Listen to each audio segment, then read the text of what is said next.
Just a couple days ago, this site was featured as Site of the Day over on Awards, and it's packed with slick little details all the way through. But the one that really caught my eye was this circular image gallery sitting on the landing. At first, it looks like a scatter of images floating in space, but they're actually arranged around a tilted oval ring, leaning slightly off axis, and the whole thing turns slowly on its own. As you scroll, the ring picks up speed and spins faster, and scrolling the other way sends it turning back the other direction. And when you hover any image, it swells up and lifts into full color, while the rest quietly drop back, dimming and draining to grayscale, so the one you're on stands alone. I found the concept pretty interesting, so following that idea, I put together my own version, recreating the whole effect with GSAP and a surprisingly small amount of code. In this video, I'll walk you through the whole thing and show you how to build a gallery like this yourself, from arranging the images around the tilted oval, to the scroll that drives the rotation, to the hover that lifts one image and dims the rest. So without wasting any time, let's get into the code.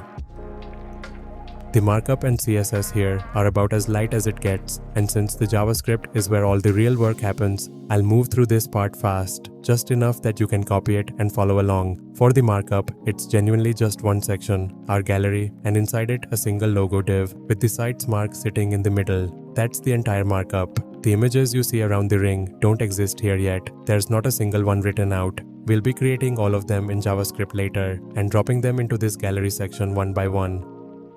For the CSS, we start with the usual resets and one rule on the image tag, so every image fills its box and uses object fit cover, cropping to fill instead of stretching. The gallery is fixed over the whole screen, black with overflow hidden, so anything swinging past the edges as the ring turns gets clipped away. Then the item, the box that gets positioned around the ring, one for every image. It's pinned to the exact center, then pulled back by half its own size with those negative margins, so it sits dead center. And that matters because in JavaScript we push each item outward from this middle point. Inside it, the image wrapper fills the item, gets a small border radius and overflow hidden, which keeps the image cropped to the rounded frame when it zooms in on hover later. And last, the logo, centered with the absolute and translate trick and given a high Z index, so it stays on top as the ring rotates around it. And that's really all that matters in the CSS. Now let's get straight into the JavaScript.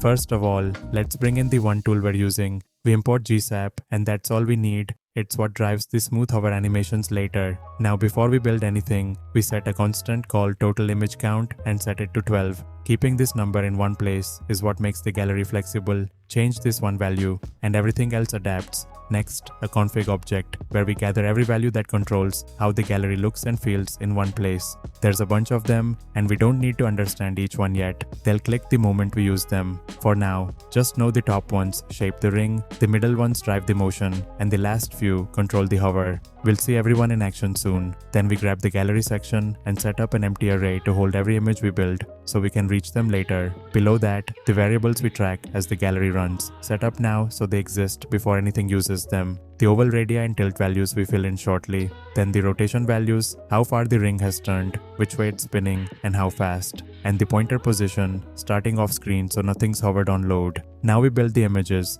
We loop as many times as our count, and each pass creates 3 nested pieces. An outer box that gets positioned around the ring. Inside it, a wrapper that scales on hover. And inside that, the actual image with its source built from the loop's number. Then we nest them together and drop the whole thing into the gallery. With that built, we set its starting state, full scale on the wrapper, a slight zoom on the image, and full color on the box. And this small detail matters. Doing it now means the first time we hover, GSAP already has a value to animate from, so it comes out smooth instead of jumping. Last, for each image, its angle on the ring. We take its position in the loop, divide by the total count, and multiply by a full circle, which in radians is 2 times pi, so the images spread evenly all the way around. Then we push it all into our array as one object, so each image carries what it needs to know about itself. Now the function that sizes the ring, measure gallery, it sets the radii from the screen's width and height, times those ratios, so the oval always scales to the screen. Then the leaning math. To tilt the ring, we rotate every position by our tilt angle, and that rotation needs the sine and cosine of the angle. Those never change while the tilt holds, so we work them out just once here and cache them, instead of redoing it every frame. Then the function that places one image, position item. It takes an image and how far the ring has rotated. We add that to the image's own angle, then find its spot on a flat oval. The cosine times the horizontal radius across. and the sign times the vertical radius down. To lean it over, we run that point through those cached values, rotating it around the center by our tilt. Then we set the result as a translate, moving it into place. And now we bring it to life. We call measure gallery once, then position every image at a rotation of 0. And just like that, the flat stack in the center snaps out into the tilted oval ring, sitting static, waiting for motion.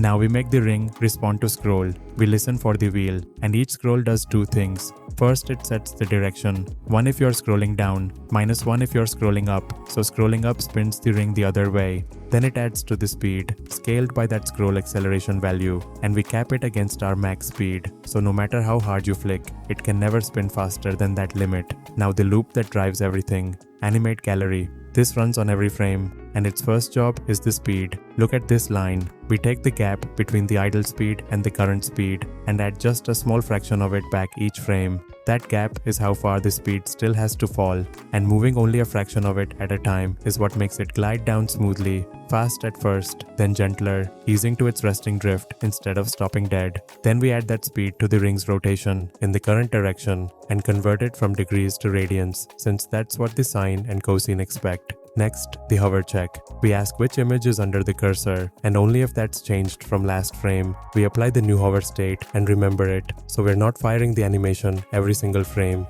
Then we position every image at the new rotation, and finally, request animation frame calls animate gallery again, over and over, around 60 times a second. That constant loop is what turns our speed and rotation into smooth, live motion. One call to start it, and the ring comes alive, drifting on its own and reacting to scroll. Now the hover itself.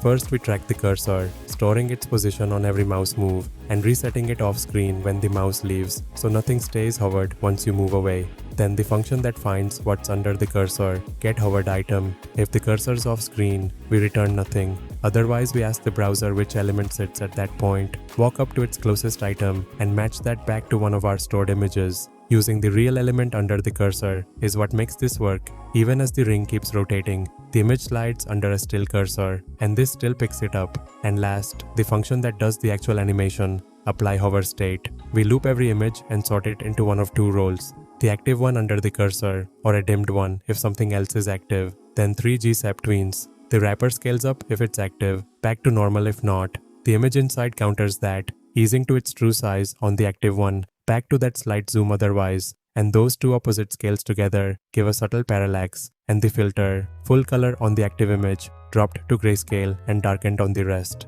Every tween shares the same duration and ease from the config. An override true means a fresh hover cancels the old animation cleanly instead of fighting it. And the very last line, we listen for resize and call measure gallery again, so the oval resizes itself to the new screen and the gallery stays responsive. And that's the whole thing, a rotating circular gallery in around 100 lines of code. If you'd like to grab the source code, it's available through the Pro membership linked below. Thanks for watching, and I'll see you in the next one.